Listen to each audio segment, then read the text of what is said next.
What is going through your mind right now? How are you feeling about all of this? Obviously, first and foremost, everyone wants these hostages to come home and the war to come to an end. What is the best way, in your view, that that can happen? Thank you for having me, Biana, for yet another interview. I truly wish we will not need to conduct these any further. I will first state that to the viewers who are perhaps perplexed why there are demonstrations in Israel. These are protests that stem from the feelings of many families of hostages that the current situation cannot continue, that the government cannot continue ignoring the pleas of the wider public. Over than 70% of the public consistently is stating in polls that he wants a hostage deal, even if the price is ending the war. It also cannot ignore the pleas of the families of hostages and the arguments from the security apparatus that engaging in another operation, expanding the current operation to Gaza City, is going to risk the hostages and is not going to achieve any of the goals that the government set in place following October the 7th. So those demonstrations are for a deal. And there is a deal on the table now that Prime Minister Netanyahu himself said a few weeks ago, and I was with him in a room in Washington, D.C. at the Bel Air House, hearing him saying it to me and to other families of hostages. I will take a partial deal because that's the only path forward to a comprehensive deal to be negotiated thereafter. There is a partial deal on the table. According to reports, Hamas agreed to it. And I urge the Prime Minister to take it and then negotiate for a comprehensive deal that will include the release of the hostages and the disarming and disbanding of Hamas. We know, as we've seen from our coverage from these protests, of patriotic Israelis outside of the Prime Minister's home who don't trust him at this point. He's a very divisive figure. Obviously, he has an enormous amount of support from a current sector of the population as well. That's not who you're seeing protest. But somebody who had a very, very broad appeal and popularity in Israel is President Trump.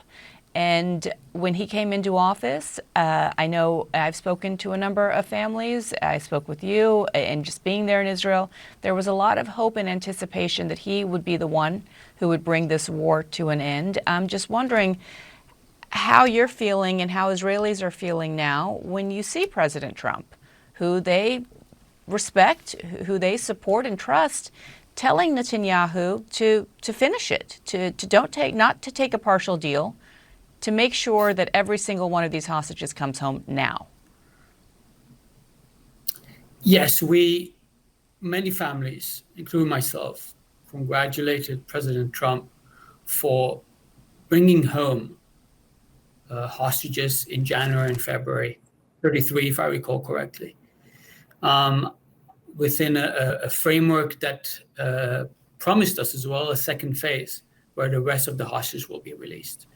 I think he's done a lot to support us, the families, to invite us in to the White House, to meet his officials, including the special emissary, Steve Witkoff. But at the end of the day, there are still 48 hostages held in Gaza, not 20, as he tweeted today.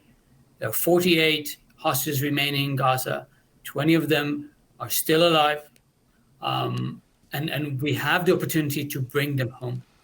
What we expect, many of us expect from President Trump, is to keep pushing forward to pressure the Israeli Prime Minister to agree to a framework that President Trump endorsed, that his special envoy Witkoff created. The Witkoff plan, which includes releasing 10 living hostages and dozens of other deceased hostages who were murdered by Hamas, and then negotiate for a comprehensive deal that will end the war.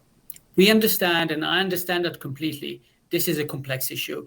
There are legitimate arguments why we have to continue with this war, because Hamas refuses to internalize that they have been defeated on the battlefield, and they have been defeated also in the eyes of the people of Gaza, who want this war to end with Hamas disappearing from their lives. In order to achieve that, though, we can't just continue engaging only in the battlefield. We have to engage in diplomatic rooms with our allies, with stakeholders, in order to ensure Hamas doesn't regain power and ensure that all the hostages are home. I hope President Trump will pressure everyone, the Israeli prime minister and the government on one side, and Hamas sponsors and funders, countries like Qatar, Turkey, and Iran, that are still giving a blank check to continue inciting and emboldening Hamas. That's my expectation from the president.